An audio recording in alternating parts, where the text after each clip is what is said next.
Hello guys, आप सबका मेरे चैनल में स्वागत है। तो आज हम डिस्कस करेंगे कि क्या रहने वाली है केवीएस पीआरटी की कट ऑफ। जो एग्ज़ाम हुआ था केवीएस पीआरटी की, उसकी कट ऑफ के बारे में हम लोग जानेंगे। तो देखिए कि अभी अभी रिसेंटली आपके एग्ज़ाम चले हैं। 21 फरवरी से 28 फरवरी तक आपके एग्ज़ाम्स चले हैं और 12 अलग अलग शिफ्ट में आपके पेपर हुए हैं। तो उनके बेसिस पे क्या एक्सपेक्टेड कट ऑफ आपकी रह सकती है।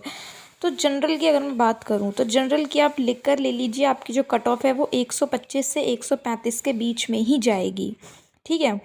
अब ये जो मैं आपको कट ऑफ बता रही हूँ ना, ये ऐसे ही नहीं कि हवा हवा में बता रही हूँ, इसके कुछ बेसिस हैं मेरे पास। जैसे पहला कि आपकी जो वैकेंसी थी वो आपकी 6000 प्लस थी। ठीक है। जब हमने वैकेंसी को देखा तो लगा कि चलो अच्छी वैकेंसीज़ है, कट ऑफ कम जा सकती है। लेकिन साथ साथ आप ये भी तो देखिए ना कि कितने साल बाद वैकेंसी आई है। वैकेंसी पूरा 4 साल बाद आई है और 4 साल से बच्चे तैयारी कर रहे थे ऑलरेडी इस पेपर की।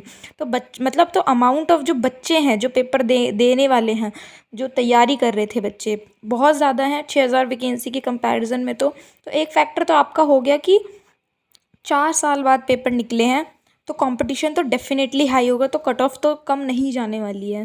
ठीक है। दूसरा, ये जो भी आपके अभी पेपर हुए थे 12 शिफ्ट के, इसमें कुछ शिफ्ट में गड़बड़ थी, कुछ शिफ्ट के क्वेश्चंस हार्ड थे, तो नॉर्मलाइजेशन भी आपका होगा पेपर में। तो नॉर्मलाइजेशन की वजह से भी कट ऑफ हाई जा सकती है आपकी।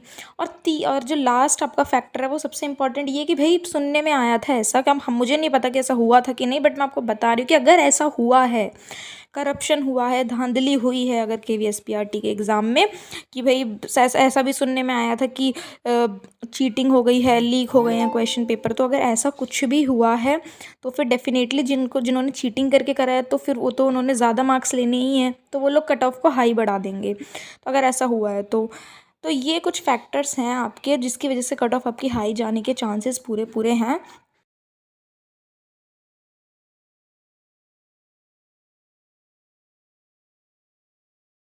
और ये जो कट ऑफ मैं आपको बता रही हूँ ना, ये जो अभी आपका जो रिटन एग्ज़ाम हुआ है उसकी कट ऑफ बता रही हूँ मैं आपको। ये फाइनल कट ऑफ नहीं है, ये जो अभी पेपर हुआ है रिटन उसकी कट ऑफ है ये। और फाइनल कट ऑफ तो आपकी वो आपको पता ही होगा कि आपका 70 और 30 का रेशियो चलता है रिटन और इंटरव्यू का। तो उनको मिला करके अगर आप इंटरव्यू तक पहुँचते हो फिर क्लियर करते हो तो वो लास्ट में आएगी आपकी फाइनल कट ऑफ। ये सिर्फ मैं रिटन की कट ऑफ बता रही हूँ आपको कि जनरल की आप मान के चलो कि 125 से 135 के बीच में जानी ही जानी है इसकी कट ऑफ। ठीक है, रिटन एग्ज़ाम की।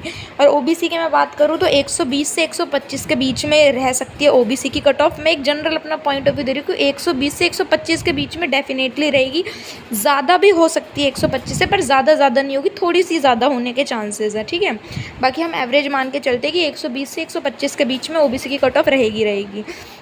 ईडब्ल्यूएस के जो कैंडिडेट्स होते हैं वो अभी कम हैं हमारे इंडिया में, कम है क्वांटिटी में। तो उसकी जो कट ऑफ बताऊँ मैं आपको तो वो 115 तक रहेगी। 115 से 120 के बीच में रहने के चांसेस हैं उसके। एससी के थोड़े कम हो जाते हैं अमाउंट में, क्वांटिटी पॉपुलेशन वाइज, तो 110 तक के चांसेस हैं। और एसटी के तो बहुत ही ज़्यादा कम लोग होते हैं अप्लाई करने वाले, तो उनकी 105 तक कट ऑफ जा सकती है।